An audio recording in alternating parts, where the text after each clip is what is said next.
this video, we dive into John Chrysostom's surprising take on Mary, where he challenges the idea that her relationship with Jesus gives her special authority. His view stands in stark contrast to how Mary is revered in the Roman Catholic Church today. Watch as we explore the key differences between Chrysostom's perspective and modern Mariology. And this is hence especially manifest. For while he yet talked to the people, it is said, one told him, "Your mother and your brethren seek you." But he says, "Who is my mother, and who are my brethren?" And this he said, not as being ashamed of his mother, nor denying her that bare him. For if he had been ashamed of her, he would not have passed through that womb. But as declaring that she has no advantage from this, unless she do all that is required to be done. For in fact, that which she had essayed to do was of superfluous vanity, in that she wanted to show the people that she has power and authority over her son, imagining not as yet anything great concerning him, whence also her unseasonable approach. See at all events both her self-confidence and theirs, since when they ought to have gone in and listened with the multitude, or if they were not so minded, to have waited for his bringing his discourse to an end, and then to have come near.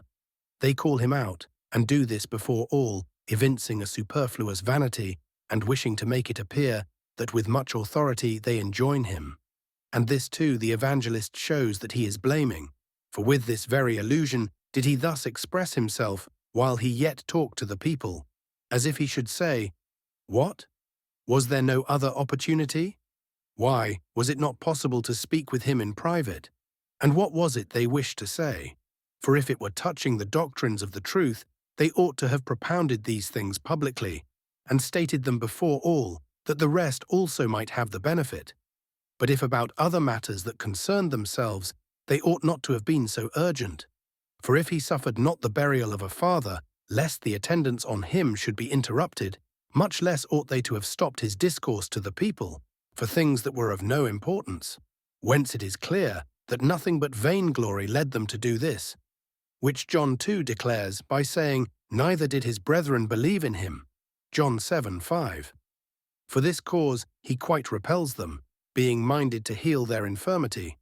I mean, because their regard for him was as towards a mere man, and they were vainglorious, he casts out the disease, not insulting, but correcting them. John Chrysostom comments on Matthew 12:46-50, homily 44. John Chrysostom's view contrasts sharply with modern Roman Catholic Mariolatry. He emphasizes that Mary holds no special privilege over others unless aligned with God's will, critiquing any notion of her having authority over Jesus.